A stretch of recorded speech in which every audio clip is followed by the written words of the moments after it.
All right, guys, how are you today? How's Fantasia Fest? Wonderful. Oh, we love all the films here. We love the people here. It feels amazing to be at Fantasia. This is number three, right? Round three. Yeah. It's round three, yeah, baby. Does it get better and better, or is it's nice to see people again? What's it like? Oh, it's even better because yeah, seeing old friends from the first time we were here, meeting new ones, and it's also the energy of coming back after the virtual. When Hellbender was here, was virtual. So I think the energy is like hell yeah. We are so glad to step into the theater. The audiences have been packed and wonderful. Yeah, I saw you guys were in the bigger theater this time, and it was totally packed. Yes, it was crazy. Insane. Yeah. Mitch and Fantasia, they run a big punk rock show, and we feel comfortable in a big punk rock show. And we feel comfortable in a small punk rock show. So Yeah. these guys are wonderful. Oh, great. Okay, so who came out with the first idea for your grisly new movie, Where the Devil Roams? Yeah. This was born from some nightmares I used to have all the time. Lulu and I used to watch American Horror Story in secret, but John and Toby wouldn't have even cared. It was more fun than it was like we're watching it in secret. But season 4 Freak Show really freaked me out because of the clown, and I also love the carnival edge to it. And I tried to start to rationalize the clown so I'd get rid of that damn nightmare. And I started thinking, maybe the clown has a family and maybe, he has this great life outside of being a clown and traveling on the carnival circuit. And so I started developing this thought and brought it to the family about, maybe there's this family of clowns traveling on the carnival circuit and, they're not so bad. They're flawed, but they're also fun. And the protagonist of the film, and every film, some ideas stick and some don't. The clown idea didn't stick, which I'm very happy about because that would have been a lot of costume design and work. But the family on the carnival circuit idea did stick around and developed into this wonderful thing. Nice. And because you guys told me about this in 2021, so this has been boiling for a bit. So did you just shoot it after that, like in 2021, or yeah? Yeah, we shot this one. Is like she just said, Zelda came up with this idea, and Lulu came home for Christmas, and we started banging it out. The first scene we shot was a shot of the car, actually. Us sitting in the car, Lulu filming, sitting in the back of a pickup truck in a snowstorm. Yeah, and we kind of squeaked this one in because it was supposed to be Hellbender, and then I would go off to college, and Lulu was in college and living in Portland. But we had a little bit less than a year, and we were like, should we maybe try to squeak one more film in? And we did. So. So are you going to take a 4-year hiatus? Is that what this means? No. What's a hiatus and how do you spell it? I don't know if I can handle that because it's every 2 years. I need something in 2025. We're going to wait till 2027. It's going to be weird. You're going to get it. Yeah. All right. Okay. Okay. That's good. I'm glad.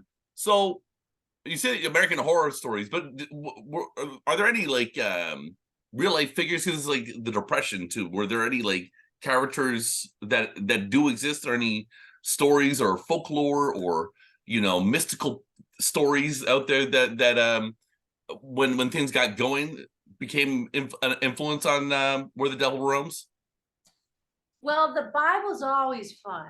Because the Bible, and anytime you need some inspiration, just go to the Bible, because there's a lot of drama and horror within the Bible, and also just the whole idea of the fallen angel and turning that into our own mythology. I mean, we kind of we devise our own sort of mythology. In this case, we did, but we were influenced by biblical stories. And the fallen angel, and in this case the Abaddon, which means destruction, and the abyss, and so that was kind of an influence, but we definitely wanted to hack it up and put together our own version. And the heretics and the Gnostic Gospels played a big play in it.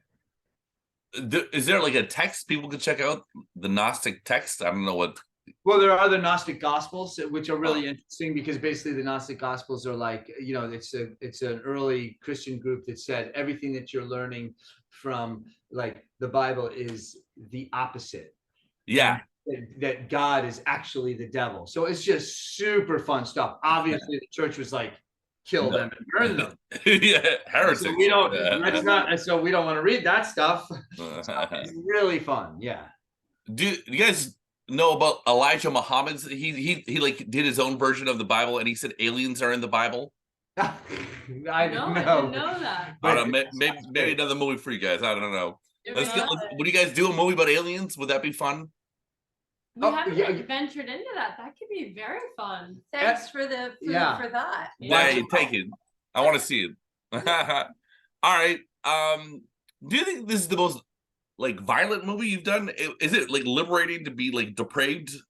Yes. Like a character who's depraved, of course. Yeah. We wanted to do violence where we didn't cut away. We are on the festival circuit a lot. We're watching other people's movies. We all fell in love with all the body horror we were seeing. We were impressed by the artistry of like physical violence, and we wanted to like that was definitely a goal of ours. Like, let's have some great physical violence where we don't cut away, and it's a really fun art form. Do you feel like it's sort of cleansing to be like that? Like you sort of get it out of your system? It's like you make belief, and then maybe it won't happen down the line. I quite enjoyed it. Yeah, you're pretty twisted in this one. I mean, I really looked forward to those days, and Lulu's great with an axe as well. I mean, it was very natural. In fact, Lulu's going to stay being really good at an axe. That's a hint for our next one. Yeah. Cool. Yeah. What's your box? Are you guys horror filmmakers? How would you describe the space which you occupy? I think what's fun about this movie that we realized when we were finished with it was this movie's an autobiography. We are a carny. We're in the carny. You're in the carny. Like the horror crowd is the carny. It's the modern carny. And so the answer is that's what we are. Nice. That's fun. I like that. Tell me about the supporting cast. You got a lot of fun background actors in this movie. Where do you find these people? A few people who like us. Well, Friends are about all in the movie. And we kill them. Yeah. Then you kill them. Okay. We know in our neighborhood, a lot of people who were like, "Oh, you're already such a character. Like, can you please be in our movie?" Or other people who also love art or will talk to us like through social media and find each other and be like, "Oh no, yeah, we'd love to act with you. Like, can we work with you?" Yeah, she's right. This is everybody from the grocery store people to people who contacted us on the internet to band members, but they're all real people that again are part of the modern carny, and it's kind of like you're already a character, so we want you. Would you be in our movie? Nice. Cool. So Hellbender came to Shudder, correct? Yeah. Yes. That's where it went. Yeah. Where's this one going? Is it going to Shudder too? No, we have someone else run the show on that. They're called Yellow Veil, and they're really super wonderful, and they're working on all that. And we hate business, and they're great at it. So they're gonna answer those questions, and we're excited. All right. So, do you have a sense though when it'll come out? Or yes, I think by fall, maybe early fall. Ooh, nice. Get it in time for Halloween. Yes. Yeah. What's that? I recently saw it's like not even a short, it's like an hour long thing you guys did. Oh, What's that called? The Hatred. That's right, The Hatred. People can watch that on Arrow streaming. I recommend it. That was a good one. Yeah.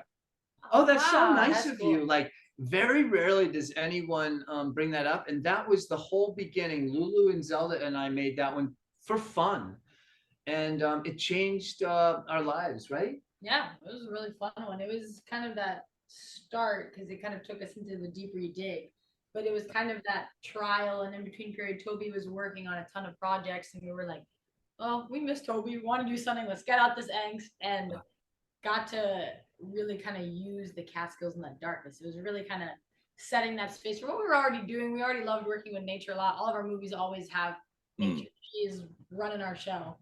But now we got into the horror, and suddenly it was like, oh, we can do everything. We can do comedy, drama, romance, anything, and we can do horror. Like you can still do all those things. It just became like the most open medium, and everyone in the horror community was so supportive of like the quirky stuff, the weird stuff. Like they loved all that. Nice.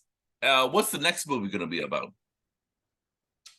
The next movie is called Fairy, which Okay. yeah, you can kind of Okay. make some assumptions based off of that. But I think once again we're just trying to make a film that kind of replicates some of what we're going on in real life. I've been venturing into the fashion world, and Lulu modeled too, John modeled. So it's kind of a world that is very exciting and ripe with fun gateways for horror. So we're excited. Yeah, the fashion crowd's filled with great characters, so we're gonna step on in there and kill them all. That sounds like fun. Yeah, Sounds- doesn't it? All right. What should people? What's like a takeaway that you kind of want or expect people to get when they watch Where the Devil Roams? How should they feel afterwards? I want them to feel that they just watched a wickedly dark fairy tale. Yeah. I hope that it sits with people visually, because the visuals were my favorite part of making this film. I hope that when people close their eyes, maybe they'll see some of the like picturesque images from when it turns black and white, like seeing that high contrast image in their head. All right. Cool. Would you guys consider making a movie about aliens? Could that happen? Oh, of course. Hey, The Thing Yeah. is one of our favorites, and absolutely. I mean, come on, aliens. There's so much. Like Toby loves making myths, and so when you take an alien, you can build an original myth around it. So, like, an alien is like the perfect thing to make a movie about. But Michael, there is a film that will be coming out that I don't know much I can say, that we shot in Serbia this year. Yeah, and then that Lulu laid down the first great screenplay for this story, and we got to go over and shoot it in Serbia, and there's something alien-like in that. Very alien, might and scratch. and All right. Well, we'll wait and see, guys. Thanks so much for your time. Is there a final thought you want to end this interview with? Just, it's always a pleasure to talk to you. Thank Yeah. you. Thanks. Yeah, I have fun with you guys. All right. Take care. Be well, guys.